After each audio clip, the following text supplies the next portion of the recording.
I have a good feeling about this, Rach. Why move here? So you were pregnant while shooting this movie, right? So Yes, how I was. I already experienced as well what it's like to be pregnant, doing something, doing work and doing other things. So I can only imagine how what it was like to shoot pregnant in Finland, a horror movie. We actually shot in Estonia, Oh, okay. and it was freezing cold. And you know what it's like when you are pregnant and you got your big belly and you're having to put on layers upon layers and the coats. I couldn't felt heavy, but then I had so many layers on. So, and I'm from Australia, so I'm not used to that kind of cold. You know, the one challenge I would say is the subject matter is obviously about losing a child, which is heavy. Yes. So I felt a real kind of weight on my shoulders every day, because the subject matter was really intense to have to navigate, especially having new life in me. You have 5 kids now? Is Yeah, that right? I've got 4 of my own, and then I have a stepson as well who's just about to be 14. I mean, being pregnant, already being a mom, and a topic like this that is just not only about loss, because, you know, loss is very present, as you said before, but motherhood as well. I mean, being a mom and just the loss for a mom. So was there ever a moment where you felt like, or that you need to stop in some way, you know, or that it was maybe too much? I really tried to have a process of shaking it off at the end of the day. Right. And I can be quite good at that, like just whoop, pivoting and switching gears into like, right, work's done, motherhood. Had the kids came quite a lot to work. Oh. So they would come and they would run around. And actually my son Bodhi was a similar age to Tristan Ruggery, who played my son.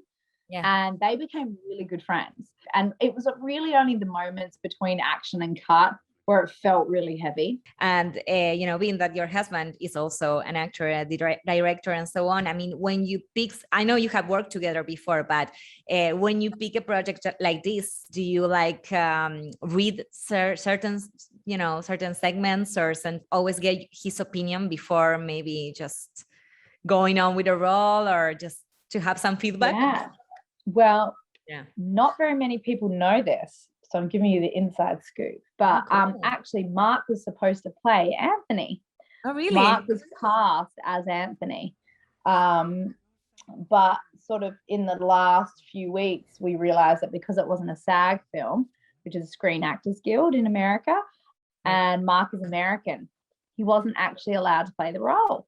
So he had read the script, he loved it, he'd been speaking with the producers and the director, and we were so invested in this idea of playing a married couple together.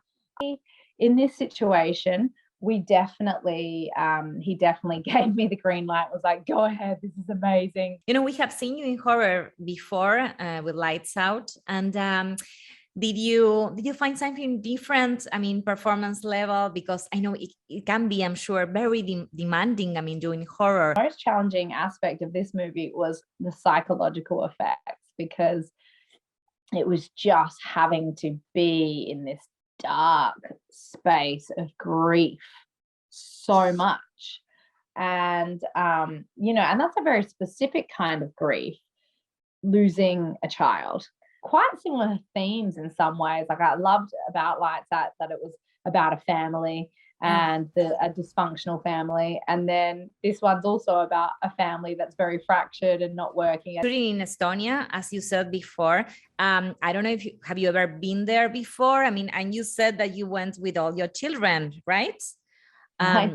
So how was that experience? Did you get a chance to like get around, to like maybe do a little bit of touristy things? We actually did a ghost tour. Really? What was that like? It was a walking ghost tour of the city, and it was really great because we actually were right on the square, like the main kind of old town square. But it had said it was kid friendly. And my son Bodhi still talks about it to this day. He still talks about it. When we did the walking tour, I was like, I am so sorry. I mean, you said also that your kids went to see you while you were working, so they were on set. And this is again a horror movie, and you are suffering most of the time. So what was that like for them? They're like, Mom, are you all right after a scene? Or, they just went with the flow and like, yeah, my mom is acting. She's the best. My older son Bodhi loves to watch. Oh, right. He's actually quite interested in acting himself. And so he really loves watching, and he really loved watching in particular the little boy, Tristan. Nice. But mainly they come on set and they don't watch me because it's too boring. Then my daughter, Poet, she's almost 3. She thinks that I do makeup for a living. Oh, that's I nice. just get my makeup done. Right. Yeah. Right. That makes sense. That makes so much sense. Great. Yeah, she's like, you get your makeup done. That's your job. I was like, well, finally, since we are in this topic and the movie is very related to this, which movies do you watch with your children? In general. I mean, do you have like a movie, because they really love to watch one movie over and over again? Is there like a movie that they are like, please play again? Encanto. I don't know which one is it. Oh, Encanto is massive in my household right now. Moana, Encanto, obviously Frozen for Poet. And the other family movie that we watch all the time is The Labyrinth. So really? Oh yeah, I love it. David Bowie's The Labyrinth. They always want me to play Dance Magic, Dance Magic. They love that movie, which is funny because it was my favorite movie as a kid.